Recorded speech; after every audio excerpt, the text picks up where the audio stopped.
There is a fundamental law of energy that our logical mind refuses to accept. It is the great paradox of pursuit. It works like this.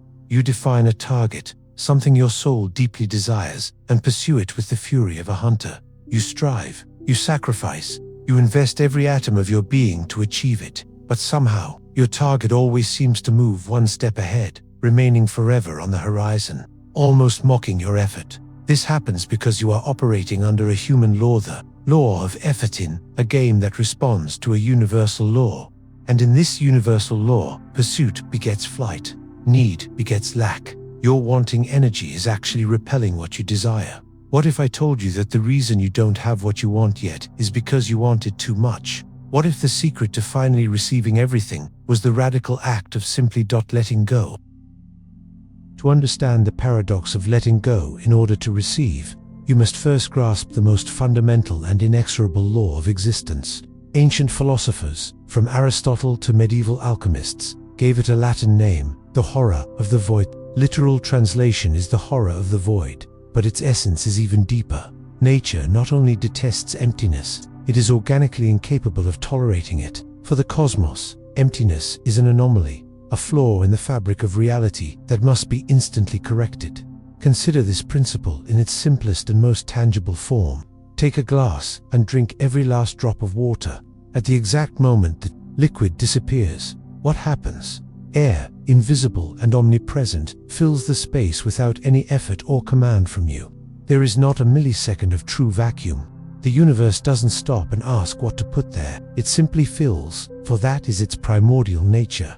Now, take this observation to nature. Imagine a patch of land in a forest, devastated by fire.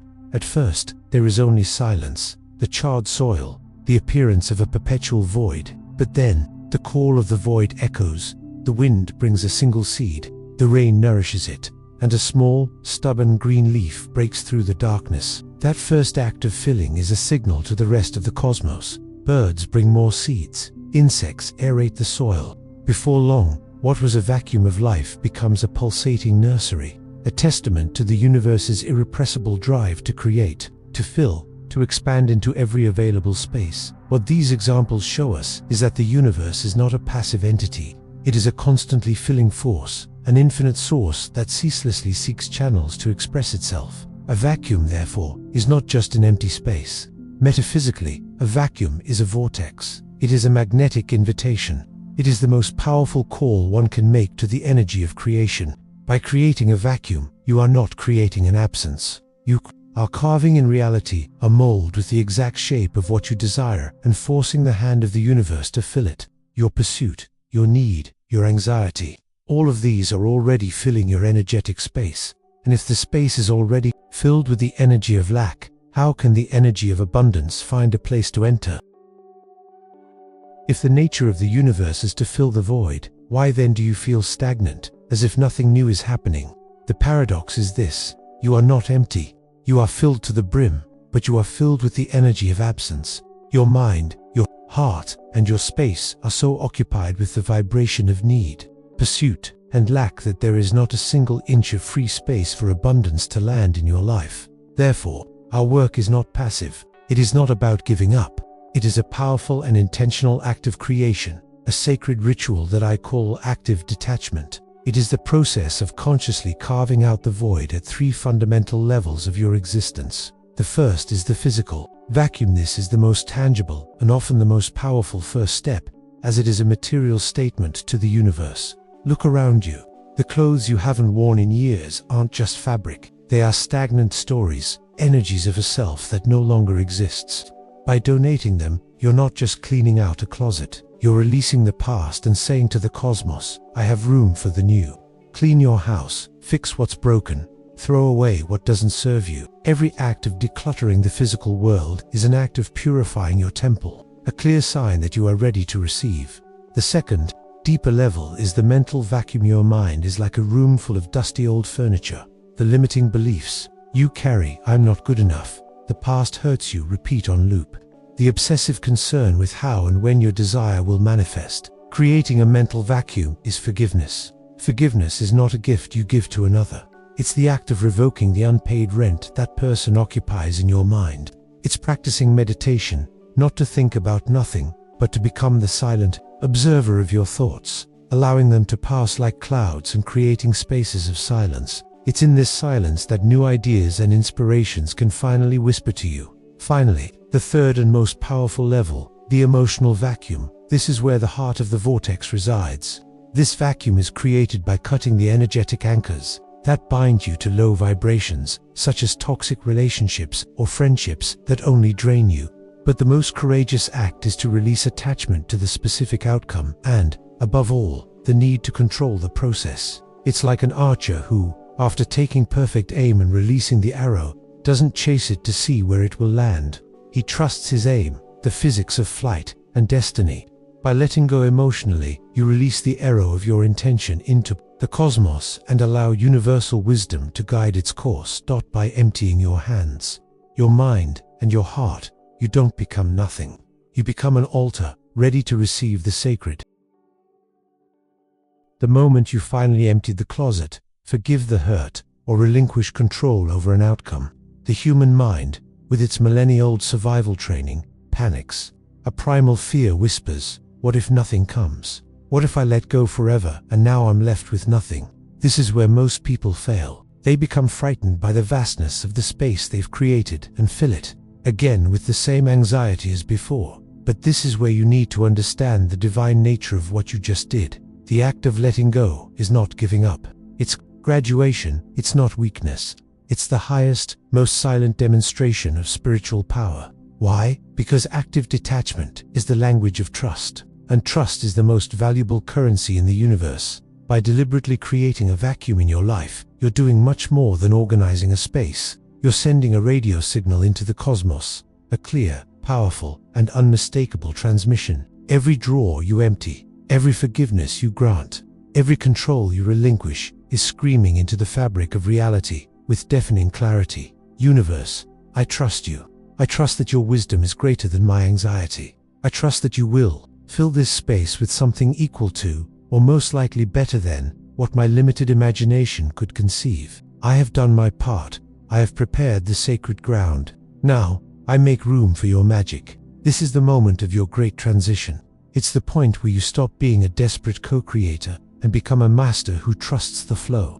The desperate co-creator is like a dancer who tries to control their partner's every step, stepping on their feet, forcing direction, making the dance awkward and chaotic. They operate from fear, from contraction, from the energy of lack. The master who trusts the flow, however, executes his steps with perfection and intention, and then, with a serene smile, creates space, offering his hand to his partner the universe and allows it to guide him on the next turn. He operates from faith, expansion, and the certainty that the dance of creation is always perfect when there is mutual surrender. You stop trying to force the river and instead learn to navigate its current with mastery, knowing that it always flows into the ocean of fulfillment. You've prepared your physical temple, cleared the architecture of your mind, and emptied your heart of control. You've sent your signal of trust to the universe, but the human mind is a creature of habit, and the ego is a master of disguise. It can easily mask anxiety with a false veneer of patience. So, the question that echoes in your soul is inevitable. How do I know I've truly let go? How can I be sure my detachment is genuine and not just a new form of anxious hope? The answer isn't in an external signal.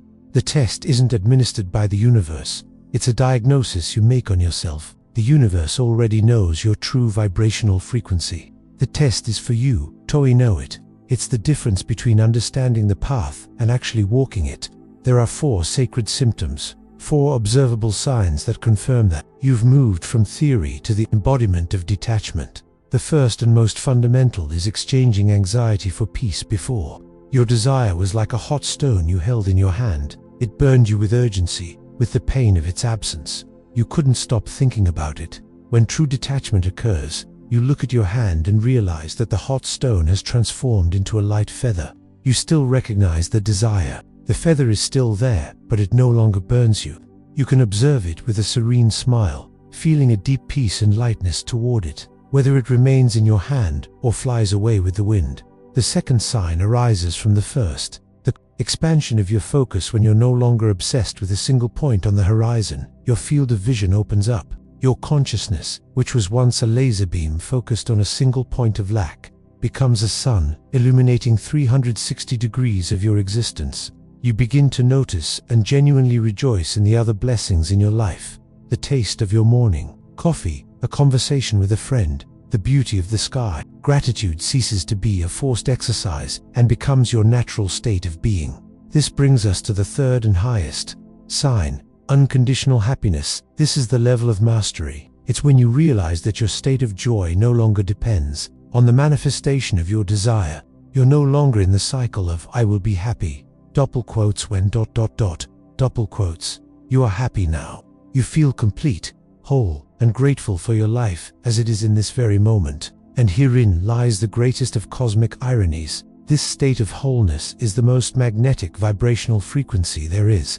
You discover the alchemical truth that happiness is not the destination. It is the fuel of the journey. And finally, the definitive proof. You stop checking. The act of constantly checking your email, your cell phone, social media, looking for signals, is an act of disbelief. It's like a farmer who plants a seed and digs it up every day to see if it's growing, an act that only destroys the process. When cosmic trust is real, you water the soil and step away. You know that the sun, the earth, and the laws of nature will do their part. You stop interfering with divine timing. When you recognize these 4 signs within yourself, you can smile. The ritual is complete. The vacuum is real and powerful. And a vacuum with this quality of energy doesn't remain empty for long. And so, when you reach this state of peace, unconditional happiness, and serene trust, when you stop digging up the seed to see if it has grown, your active work is over. You have graduated from the school of persecution. Now, you assume your final and most powerful position, that of sacred observer. You have a front row seat to the grandest of all performances, the universe, answering your call. Remember our fundamental premise: nature abhors a vacuum.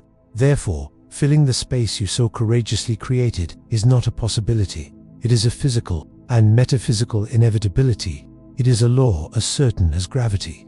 But it rarely happens the way your logical mind expects. The universe, now given space to work, begins to act like a grand invisible conductor, orchestrating a symphony of sync. It's not a bolt from the blue. It's more subtle, more elegant. It's the random conversation with a stranger that gives you the idea you needed. It's the book that falls off the shelf, open to the page with the exact answer to your question. It's the unexpected phone call from someone you haven't spoken to in years, offering an opportunity that aligns perfectly with the space you've created. Things begin to flow to you with an almost disconcerting ease. You're no longer pushing at doors. You discover they've always been open, just waiting for you to stop pushing. This is when you understand. You've stopped being the hunter and have become the beacon. You no longer chase butterflies. You've become the garden to which they come willingly. Now, to bring this truth out of the screen and into your life, I invite you to a sacred experiment, a call to action. Think right now about an area of your life where you feel the energy of pursuit, need, or frustration. It could be a relationship, a career goal, or a financial situation. Now, identify your own concrete action, however small, that you can take in the next 7 days to create a deliberate vacuum in this area. It could be something physical, like finally cleaning out your desk drawer to make room for a new job opportunity.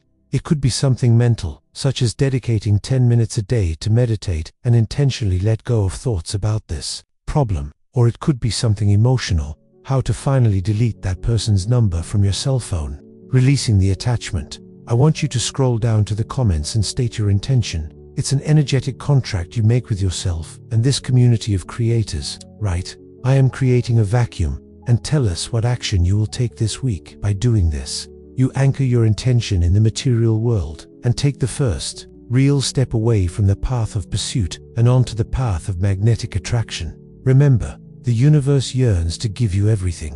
Just give it the space to do so. Create emptiness and watch the magic happen. Thanks for watching. Like and subscribe. See you in the next video.